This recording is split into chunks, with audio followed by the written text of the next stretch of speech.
जय शिवराय मित्रांनो ज्या शेतकऱ्यांना पीक विमा आला नाही अशा शेतकऱ्यांना 3 सप्टेंबर पर्यंत आपल्या कृषी अधिकारी किंवा तालुका कृषी कार्यालय येथे आपल्याला अर्ज करायचा आहे। जय शिवराय मित्रांनो ज्या शेतकऱ्यांना पीक विमा आला नाही अशा शेतकऱ्यांना 3 सप्टेंबर पर्यंत आपल्या कृषी अधिकारी किंवा तालुका कृषी कार्यालय येथे आपल्याला अर्ज करायचा आहे।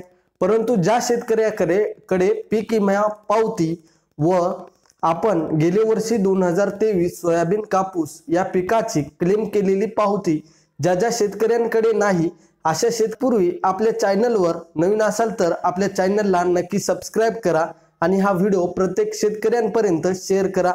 तर मित्रांनो, आपण भरलेली पीक विमा पावती जर सापडत नसेल तर काळजी करू नका। ही पीक विमा पावती आपण जिथे पीक विमा भरला आहे तेथे आपल्याला त्या दुकानला म्हणजे सीएससी दुकानला भेटते। ज्या शेतकऱ्यांना पीक विमा पावती देण्यास जे सीएससी व्हीएलई नकार करतात अशा सीएससी व्हीएलईंना आपण विनंती करून त्यांच्या सीएससी आयडी मध्ये सीएससी लॉग इन करून 2023 खरीपच्या पीक विमा पावत्या मिळतात। आणि ज्या शेतकऱ्यांकडे खरीप पीक विमा नासाडीचा क्लेम केला आहे परंतु तक्रार अर्ज करण्यासाठी आपल्याला डॉकेट आयडी लागत आहे किंवा डॉकेट SMS लागत आहे अशा शेतकऱ्यांकडे, ज्या शेतकऱ्यांकडे असा SMS नाही अशा शेतकऱ्यांना ही काळजी करण्याची गरज नाही। त्या शेतकऱ्यांना आपला डॉकेट आयडी क्रमांक आपल्या तालुका स्तरीय पीक विमा ऑफिसला जाऊन आपल्याला एक अर्ज करायचा आहे।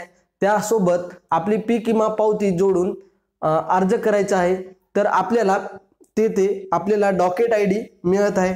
तर सर्व शेतकऱ्यांनी आपण आपल्या तालुक्याच्या पीक विमा ऑफिसला जाऊन भेट द्या आणि तिथे डॉकेट आयडी हरवल्याबद्दलचा अर्ज देऊन विमा पावती जोडून द्या। आपल्याला लगेच आपली डॉकेट आयडी मिळेल आणि 3 सप्टेंबरच्या अगोदर आपण पीक विमा आला नसल्याबाबत तक्रार अर्ज, त्यासोबत विमा पावती आणि क्लेम केलेली डॉकेट आयडी पावती, आधार कार्ड आणि पासबुक हे जोडून आपल्या कृषी अधिकारी किंवा तालुकास्तरीय कृषी अधिकारी कार्यालय यांच्याकडे नेऊन द्या, जेणेकरून आपल्याला लवकरच पीक विमा मिळेल। मित्रांनो, अशाच माहितीसाठी आपल्या YouTube चॅनलला नक्की सबस्क्राइब करा।